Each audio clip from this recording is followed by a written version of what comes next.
Dobrý večer. Vitaj pri dnešnom pokojnom putovaní. Dnes v noci opustíme hranice našej planéty, ale nemusíš sa ničoho báť. Tvoje telo zostáva v bezpečí, pod teplou prikryvkou, v tvojej tichej izbe. Len tvoja myseľ sa vydá na dlhú, pomalú cestu tmou. Zhlboka sa nadýchni a pomaly vydýchni. Predstav si, že sa vznášaš. Ťaž zeme z teba pomaly opadáva. Stúpaš vyššie, nad oblaky, až tam, kde sa modrá obloha mení na zamatovú čerň. Sme vo vesmíre. Prvá vec, ktorú si tu všimneš, je ticho. Nie je to ticho, aké poznáme na Zemi, kde vždy počuť aspoň šumenie vetra alebo vzdialené auto. Toto je absolútne ticho. Vákuum. Priestor medzi svetmi je prázdny a pokojný. Je to ako obrovská mäkká perina tmy, ktorá tlmí všetky zvuky. Tu neexistuje hluk, neexistuje zhon, len nekonečný, pomalý tanec nebeských telies. V tomto tichu si tvoja myseľ môže dokonale oddychnúť. Nie je tu nič, čo by ťa rušilo. Len prázdnota a pokoj. V diaľke vidíme naše slnko. Odtiaľto, z bezpečnej vzdialenosti, nevyzerá ako oslepujúca guľa, ale ako pokojný, žiarivý maják, ktorý drží všetko pohromade. Jeho gravitácia je ako neviditeľná ruka, ktorá jemne vedie planéty na ich dráhach. Približujeme sa k prvej planéte, Merkur. Je to malý, tichý svet. Predstav si ho ako sivú kamennú guľu, zavesenú v čierňave. Merkúr nemá atmosféru, žiadny vietor, ktorý by rozvíril prach. Všetko je tu nehybné. Na jednej strane, otočenej k slnku, je horúčava, ktorá sa opiera do skál. Na druhej strane panuje večný, mrazivý tieň. Povrch je posiatý krátermi, svedkami dávnych čias. Tieto krátery vrhajú dlhé, čierne tiene. Je to svet kontrastov, ale aj svet dokonalej statickosti. Nič sa tu nemení. Čas tu plynie inak. Jeden deň na Merkúri trvá dlhé mesiace. Slnko sa po jeho oblohe plazí tak pomaly, že pohyb ani nepostrehneš. Nechávame Merkur za sebou a plavíme sa prázdnotou k Venuši. Už z diaľky vidíš, že je to úplne iný svet. Zatiaľ čo Merkúr bol sivý a odhalený, Venuša je zahalená tajomstvom. Je to planéta obalená do hrubej, nepreniknutelnej periny oblakov. Tieto oblaky majú farbu bledožltej smotany. Plynú okolo planéty v širokých, lenivých pásoch. Pod nimi je svet ukrytý pred zrakom vesmíru. Venuša sa točí okolo svojej osy opačným smerom ako ostatné planéty. A robí to veľmi, veľmi pomaly. Tak pomaly, že by si ju mohol predbehnúť chôdzou. Je to tichý obor, ktorý žiari do noci ako najjasnejšia hviezda. Keď sa na ňu pozeráš, vidíš len pokojný, jasný kotúč svetla, odrážajúci sa od hustej atmosféry. Je to ako pohľad do hustej hmly, ktorá tlmí všetko, čo sa deje vo vnútri. Opúšťame jasnú Venušu a presúvame sa ďalej od tepla. Míňame našu modrú Zem, ktorá teraz spí, a mierime k červenej planéte. Mars. Mars pôsobí ako stará, opustená púšť v neskorom popoludní. Jeho farba nie je krvavo červená, skôr hrdzavá, ako stará meď alebo škorica. Povrch je pokrytý jemným prachom. Predstav si nekonečné pláne oranžového piesku, kde sa sem tam zodvihne jemný vánok. Tento vánok je riedky a tichý. Jemne presýpa zrnká piesku cez duny, pomaly, zrnko po zrnku, rok po roku. Je tu pokoj. Vidíme staré riečištia, kde kedysi tiekla voda, no teraz sú suché a tiché. Obrovské sopky, ktoré už dávno vyhasli, sa týčia k ružovkastej oblohe. Stoja tam nehybne milióny rokov, ako strážcovia tohto tichého sveta. Mars má 2 malé mesiace, Phobos a Deimos. Vyzerajú skôr ako zemiaky, než ako dokonalé gule. Krúžia okolo planéty v tichom rytme, vrhajúc na prašný povrch rýchle tiene. Je to miesto dokonalej samoty. Miesto, kde by si počul len tlkot vlastného srdca. Nechávame za sebou červené piesky Marsu a vnoríme sa hlbšie do nekonečného priestoru. Pred nami sa otvára oblasť, ktorú voláme hlavný pás asteroidov. Možno si ju predstavuješ ako husté pole skál, ale realita je oveľa pokojnejšia. Medzi jednotlivými asteroidmi sú obrovské, nekonečné kilometre prázdna. Vidíš jeden z nich. Je to osamelý kus skaly, ticho a pomaly sa otáčajúci vo vákuu. Nemá žiadny motor, žiadny cieľ, len sa ticho vznáša v prúde času. Povrch má nerovný, posiaty drobnými jamkami po mikrometeoritoch.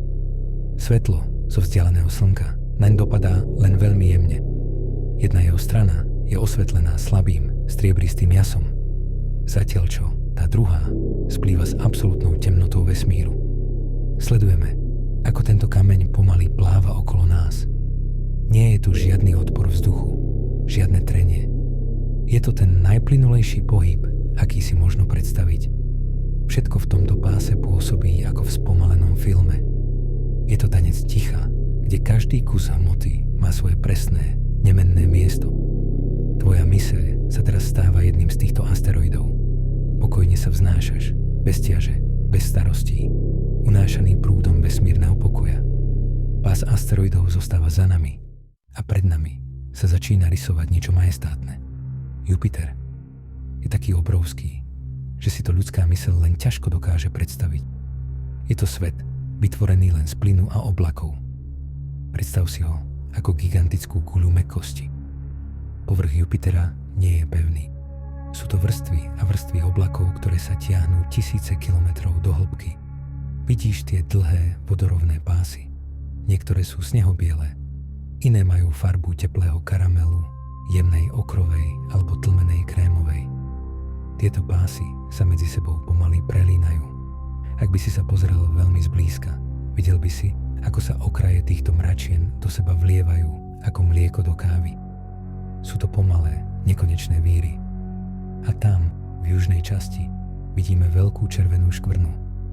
Je to búrka, ktorá trvá už stovky rokov, ale z tejto diaľky pôsobí nesmierne upokojujúco.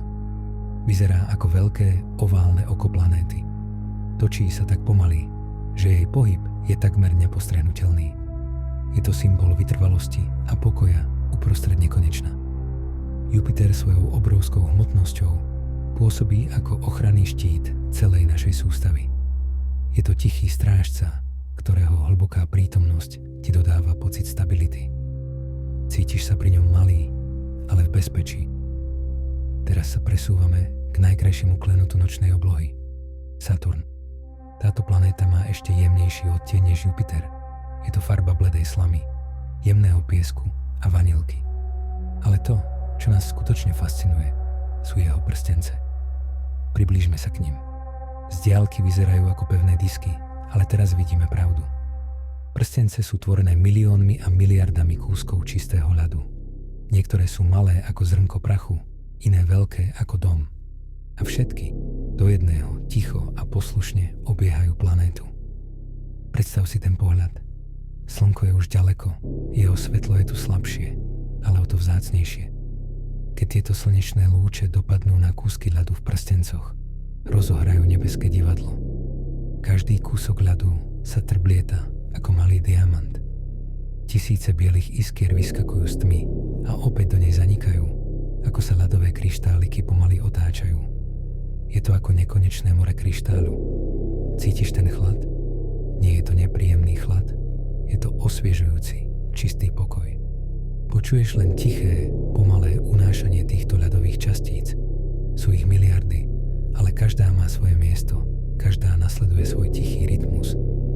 Prstence vrahajú na samotný Saturn obrovský, tmavomodrý tieň. Je to hra svetla a tmy, ktorá sa nemení po celé veky. Zostaňme tu chvíľu. Len sa pozeraj na tie trblietavé prstence. Sú ako prúd hviezdneho prachu, ktorý ťa uspáva. Každý záblesk svetla na kúsku ľadu je ako jedno pomalé žmurknutie tvojich očí. Tvoje viečka sú stále ťažšie a ťažšie. Saturnova krása je taká upokojujúca,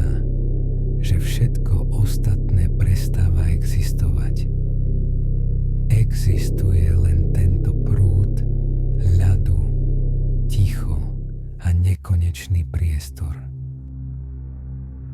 Naša cesta pokračuje do vzdialených tichých kútov, kde je slnečné svetlo už len vzdialenou spomienkou. Blížime sa k Uránu. Je to planéta, ktorá vyzerá ako dokonale hladký, mliečny drahokam.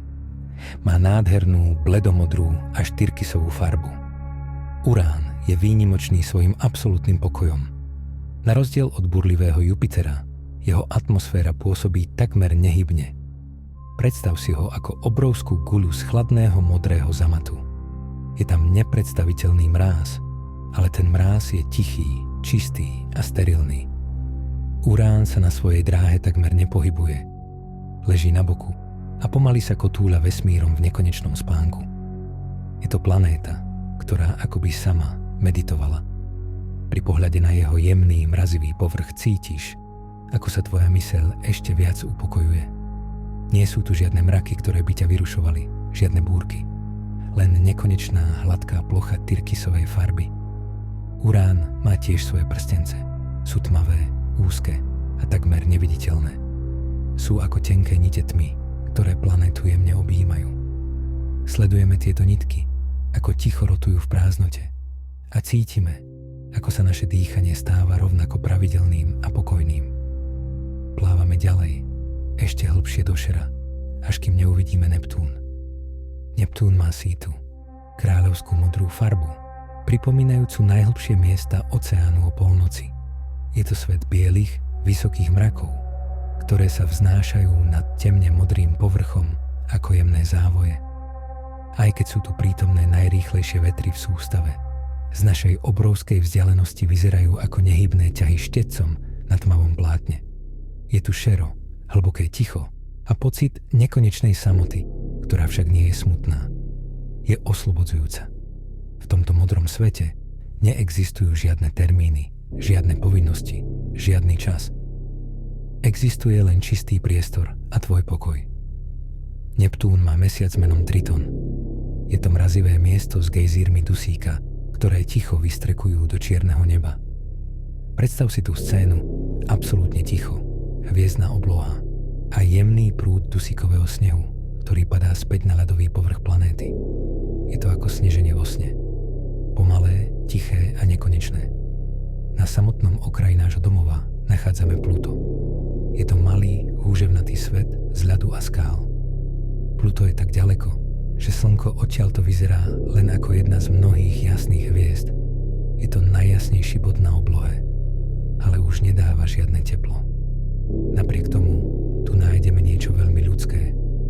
Na jeho povrchu je veľká oblasť z dusíkového ľadu v tvare srdca. Pluto je strážcom brány do medzihviezdneho priestoru. Za ním už začína len Kuiperov pás, domov miliónov ľadových telies, ktoré tu odpočívajú od vzniku sveta. Sú to poslovia z minulosti, ticho čakajúci v tme. Tu sa zastavíme. Pozri sa späť, smerom k vzdialenému slnku. Vidíš len drobné, roztrúsené svetelka planét, ktoré sme dnes navštívili. Celá sústava odtiaľto pôsobí ako jeden veľký, dýchajúci organizmus. Všetko je v dokonalom poriadku. Všetko plynie presne tak, ako má, po milióny rokov. A ty si súčasťou tohto poriadku. Si v bezpečí vesmírnych zákonov. Teraz je čas začať sa pomaly vracať. Ale tvoje telo sa nemusí pohnúť ani o milimeter. Tvoja myseľ sa začína jemne otáčať a plávať späť k domovu. Cesta späť je ešte rýchlejšia a pokojnejšia. Míňame modrý Neptún. Obchádzame mliečny Urán. Prelietame ponad nádherné prstence Saturna, ktoré sa v diaľke trblietajú ako spomienka na sen. Znovu prechádzame okolo majestátneho Jupitera a cítime jeho upokojujúcu gravitáciu. Prelietame cez pás asteroidov, kde tie tiché kamene stále tancujú svoj nekonečný tanec. A nakoniec vidíš ju. Malú, modrú bodku. Našu Zem. Z tejto výšky vyzerá ako krehká sklenená guľôčka.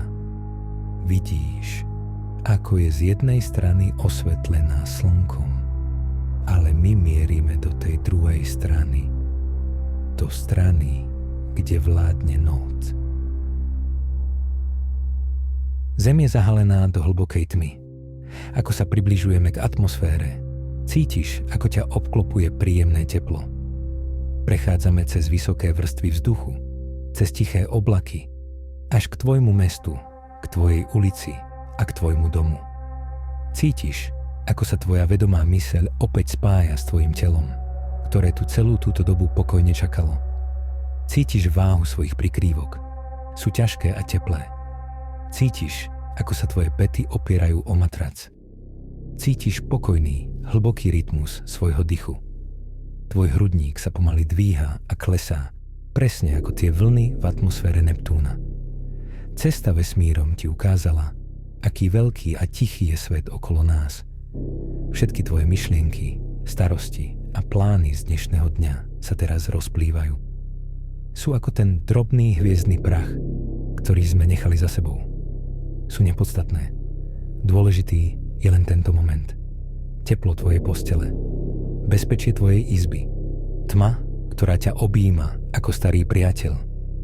Tvoje viečka sú teraz také ťažké, že by si ich nedokázal otvoriť, ani keby si chcel. Si unavený. Nesmierne unavený. Ale je to ten najpríjemnejší pocit na svete. Tvoja myseľ sa ponára pod hladinu vedomia.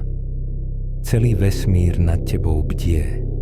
Hviezdy na teba ticho pozerajú a ty sa môžeš s úplnou dôverou odovzdať tichu.